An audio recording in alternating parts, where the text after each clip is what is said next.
کیا پہلی بیوی اجازت کے بعد منع کر سکتی ہے دوسری شادی سے؟ کمال ہو گیا، میرے بھائی دوسری شادی کر رہے ہیں، پہلی بیوی نے پہلے اجازت دے دی تھی مگر اب رشتہ ہونے کے بعد وہ شادی کرنے سے منع کر رہی ہے۔ میرے بھائی دوسری ہونے والی بیوی سے بہت زیادہ پیار کرتے ہیں، ابھی تو ہوئی نہیں، ابھی سے پیار کر رہے ہیں اس سے۔ اب اگر وہ شادی کرتے ہیں اور پہلی بیوی چھوڑ کر چلی جاتی ہے تو کیا میرے بھائی گنہگار ہوں گے یا نہیں؟ اریبہ صاحبہ کراچی سے۔ دیکھیں، دوسری شادی کے لیے پہلی بیوی کی اجازت شریعت میں ضروری نہیں ہے۔ پہلی بیوی نے پہلے اجازت دے دی تھی، اب منع کر رہی ہے تو شرعاً اس منع کرنے کا کوئی اعتبار نہیں ہے، کیونکہ اللہ نے مرد کو 4 بیویاں ایٹ اے ٹائم رکھنے کی اجازت دی ہے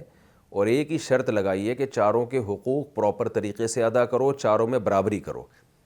تو یہ اللہ کی طرف سے شرط ہے۔ تو آپ کے بھائی اگر دوسری شادی کرنے کے بعد دونوں کے حقوق پورے ادا کریں گے، دونوں کے ساتھ برابری کریں گے، آپ نے بتایا کہ ان کو دوسری سے بڑا پیار ہے، تو ایسا نہ ہو کہ دوسری کرنے کے بعد اس طرف اتنا مائل ہو جائیں کہ پہلی کو لٹکا کے چھوڑ دیں۔ تو اگر یہ خطرہ ہے تو پھر ان کے لیے دوسری شادی جائز ہی نہیں ہے۔ اور اگر یہ خطرہ نہیں ہے، یہ سمجھتے ہیں کہ میں رکھ لوں گا دونوں کو اور دونوں کے حقوق پراپر ادا کروں گا، کسی ایک کی محبت میں ایسا دیوانہ نہیں ہو جاؤں گا کہ دوسری کو لٹکا کے چھوڑ دوں، میں اس کے حقوق ہی نہ ادا کروں،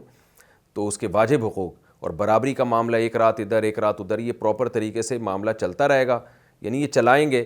تو پھر تو ان کے لیے 2 شادیاں نہ صرف جائز ہیں بلکہ شریعت میں ترغیب ہے۔ بہت ساری عورتیں ہیں، ان کا گھر، سب کا گھر بسانا ہے، ایک مرد پہ ایک عورت، ایک اچھے مرد پہ ایک عورت کا قبضہ شریعت پسند نہیں کرتی۔ تو رہا مسئلہ یہ کہ اگر یہ حقوق ادا کریں گے اور عدل بھی کریں گے،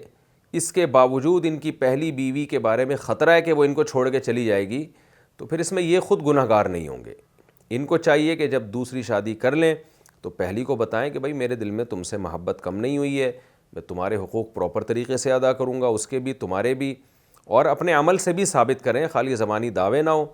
اور اس زمانے میں ایک چیز اور ایڈ کر لینی چاہیے، دوسری شادی کے بعد پہلی کو بہت تکلیف ہوتی ہے، تو لہذا اس کے ساتھ کچھ وقتی طور پر اضافی آپ کو اچھا سلوک کرنا پڑتا ہے، یہ باور کرانے کے لیے کہ میں چینج نہیں ہوا ہوں دوسری کے بعد۔ تو لوگ کرتے کیا ہیں، دوسری کی تو پہلی کو بالکل بھول ہی جاتے ہیں، تو ظاہر ہے پھر اس کے بڑے برے اثرات پڑتے ہیں معاشرے پہ بھی، پہلی بیوی کو بہت سخت تکلیف ہوتی ہے۔ تو اس کو یہ باور کرائیں۔ میں تو اکثر لوگوں کو کہتا ہوں جب آپ سیکنڈ میرج کریں تو پھر پہلی کو ہنی مون اس کے ساتھ پہلی کے ساتھ منائیں، آپ پھر دوسری کے ساتھ ہنی مون منائیں، یعنی ایک اور دفعہ ہنی مون منا لیں، کوئی گورنمنٹ کی طرف سے پابندی نہیں ہے، 2 ہنی مون بھی ہو سکتے ہیں، تاکہ اس کو یہ احساس ہو کہ بھئی مجھے بھولا نہیں۔ کچھ کام سیاستاً بھی کرنے پڑتے ہیں نا اس کو باور کرانے کے لیے۔ تو پھر آپ نے کیا کرنا ہے کہ یہ سب کچھ کرنے کے بعد بھی اگر پہلی جا رہی ہے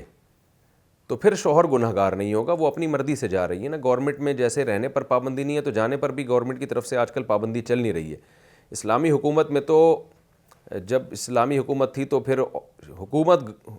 بیوی کو مجبور کرتی ہے، یعنی شوہر کیس کر سکتا ہے عدالت میں کہ بھئی میری پہلی بیوی مجھے چھوڑ کے چلی گئی ہے جبکہ میں حقوق بھی ادا کر رہا ہوں، تو لا متحرک ہوگا جو اگر اسلامی حکومت پراپر ہو تو وہ عورت کو مجبور کرتے ہیں کہ شوہر کے پاس جاؤ۔ لیکن ہمارے ہاں اس پر میرا خیال ہے کوئی خاص عمل ہوتا نہیں ہے، تو گورنمنٹ کی طرف سے پابندی نہیں ہے، وہ جا رہی ہے تو آپ اس کو روکیں، منائیں، اس کو محبت سے سمجھائیں، پھر بھی جا رہی ہے تو اب کیا کریں گے آپ بھائی؟ بس وہی نہیں سنا سکتے ہیں کہ آخرت میں گنہگار ہوگی۔ تو پھر بھی میں شوہر سے کہتا ہوں کہ وہ صبر کرے، وہ جا رہی ہے، روکنے کی کوشش کرے، پھر بھی نہیں رکتی تو چلی جاتی ہے، تو پھر بھی اس کو منانے کی کوشش میں لگا رہے، اللہ نے چاہا تو انشاءاللہ واپس آ جائے گی۔ لیکن دونوں کو ایک ساتھ نہیں رکھنا ہے، دونوں کو الگ الگ رکھنا ہے۔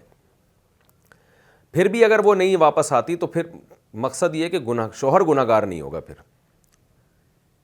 شوہر گنہگار نہیں ہوگا۔